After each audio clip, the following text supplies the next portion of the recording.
তেওঁৰ যিকেইটা ব্যৱসায়িক প্ৰতিষ্ঠান আছে অৰ্কিড পাৰ্কৰ পৰা আদি যাতে আমাৰ ৰাইজেও শিক্ষা দিব লাগে নে নাই? বিধানসভাৰ মজিয়াখনক এনেকেদৰে উপলুঙা টাইপ কথা নকব।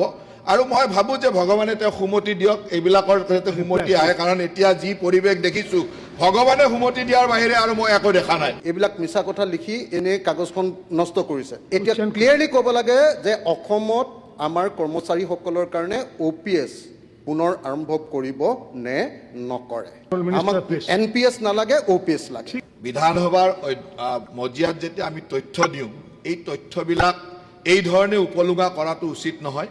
মই অধ্যক্ষ ডাঙৰীয়াৰ জৰিয়তে অনুৰোধ কৰিম যে আমি তথ্য কেতিয়াও ভুল তথ্য নিদিওঁ, আৰু ভুল তথ্য যদি দিওঁ তাৰ কাৰণে নিশ্চয়কৈ ব্যৱস্থা আছে, আপুনি সেই ব্যৱস্থালৈ যাব। কিন্তু বিধানসভাৰ মজিয়াখনক এনেকেদৰে উপলুঙা টাইপ কথা নকব।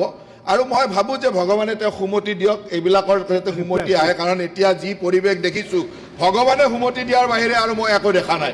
মই ভগৱানৰ ওচৰত প্ৰাৰ্থনা জনাইছো যে ভগৱানে তেওঁ সুমতি দিয়ক, যাতে আৰু তেওঁ যেনেকে চৰকাৰক দিব কয়, তেওঁৰ যিকেইটা ব্যৱসায়িক প্ৰতিষ্ঠান আছে অৰ্কিড পাৰ্কৰ পৰা আদি যাতে আমাৰ ৰাইজেও শিক্ষা দিব লাগে নে নাই? সেইকাৰণে এনেকুৱা মন্ত্ৰীয়ে লাজ পাব লাগে নে নাই? অসমৰ কৰ্মচাৰীসকলৰ কাৰণে তেওঁ অনুৰোধ কৰিছে, ধন্যবাদ জনাইছো। কিন্তু সমানে নিজৰ ক্ষেত্ৰত সুন্দৰভাৱে থাকক যে তেওঁ গৈ নিজৰ যাতে ৰাইজক সেই ধৰণৰ মৰমখিনি দিয়ে। এই ধৰণৰ সদনক একেবাৰে এখন গোহালি সদৃশ পৰিৱেশ কৰা যি পৰিৱেশ কৰে, এই পৰিৱেশৰ কাৰণে তেখেতক কঠোৰ ব্যৱস্থা ল'ব লাগে। এইবিলাক মিছা কথা লিখি এনে কাগজখন নষ্ট কৰিছে। এতিয়া ক্লিয়াৰলি ক'ব লাগে যে অসমত আমাৰ কৰ্মচাৰীসকলৰ কাৰণে OPS পুনৰ আৰম্ভ কৰিব নে নকৰে। আমাক NPS নালাগে, OPS লাগে। বিধানসভাৰ মজিয়াত যেতিয়া আমি তথ্য দিওঁ, এই তথ্যবিলাক এই ধৰণে উপলুঙা কৰাটো উচিত নহয়।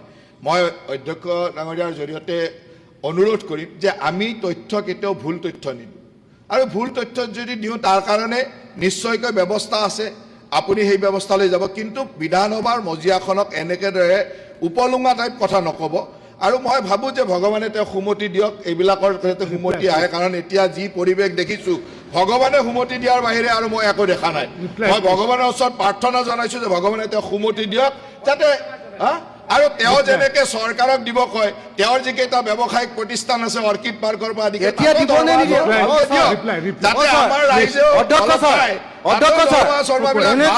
শিক্ষা দিব লাগে নে নাই? সেইকাৰণে এনেকুৱা মন্ত্ৰীয়ে লাজ পাব লাগে নে নাই? অসমৰ কৰ্মচাৰীসকলৰ কাৰণে তেওঁ অনুৰোধ কৰিছে, ধন্যবাদ জনাইছো। কিন্তু সমানে নিজৰ ক্ষেত্ৰত সুন্দৰভাৱে থাকক যে তেওঁ গৈ নিজৰ যাতে ৰাইজক সেই ধৰণৰ মৰমখিনি দিয়ে। এই ধৰণৰ সদনক একেবাৰে এখন গোহালি সদৃশ পৰিৱেশ কৰা যি পৰিৱেশ কৰে, এই পৰিৱেশৰ কাৰণে তেখেতক কঠোৰ ব্যৱস্থা ল'ব লাগে।